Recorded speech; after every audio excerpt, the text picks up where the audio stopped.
Si l'on vous dit chorégraphie, danse, lutherie, vous pouvez alors aisément imaginer, espérer entendre un air de musique, classique ou contemporaine, qu'importe. Mais ce dimanche au musée de la lutherie à Mirecourt, pour accompagner la danseuse et chorégraphe vosgienne Anne Marion et l'enseignant luthier Yves-Antoine Gachet, de musique il n'y avait point. Quoique... On a fait le choix de travailler dans le silence pour qu'émerge justement, qu'on entende ce son des outils sur le bois, qui sont vraiment déjà une première musique. Et ça amène une rythmique de laquelle je m'empare physiquement pour la donner encore mieux à voir. Mais vraiment, oui, il y avait cette attention d'être dans le silence. C'est le silence aussi de l'écoute entre lui et moi. C'est aussi l'intimité de l'atelier et c'est l'intimité du temps de recherche. Une question qu'on me pose souvent d'ailleurs, est-ce que vous écoutez de la musique quand vous travaillez ?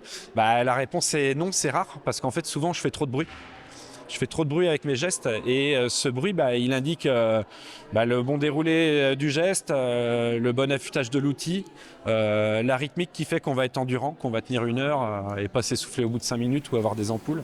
Et ce n'est pas tant la musique ou l'absence de musique qui prévaut d'ailleurs, mais le geste, thème central d'un plus vaste projet mené par la chorégraphe actuellement en résidence sur le territoire de la communauté de communes de Mirecourt-Dompère. Une résidence baptisée Un geste à soi et qui donnera lieu à plusieurs rendez-vous avec le public, comme cette performance en duo de dimanche devant presque 100 personnes.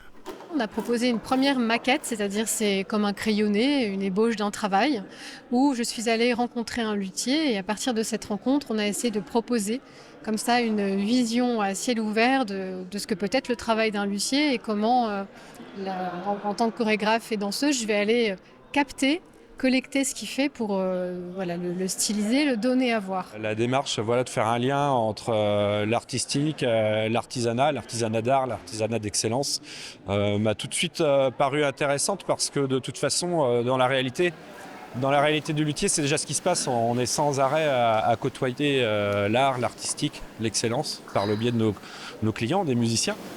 On ne s'imagine pas tous ces gestes, tous ces bruits, même si on a l'habitude de les entendre et de les voir, réinterprétés autrement. Et puis j'ai découvert Yves-Antoine, danseur, à la fin. Et c'est vrai qu'à la fin, on ne sait plus qui est qui. Ce que j'aimais, c'est surtout la fin, quand ils sont tous les deux en train de danser après le tablier, avec les gestes identiques. C'est là que c'est super. Mais c'est ça aussi qui m'intéresse, c'est d'avoir j'ai envie d'appeler ça audace, d'aller chercher la danse là où elle est a priori pas du tout. Et puis de donner à voir en fait la beauté du geste qui est chez chacun.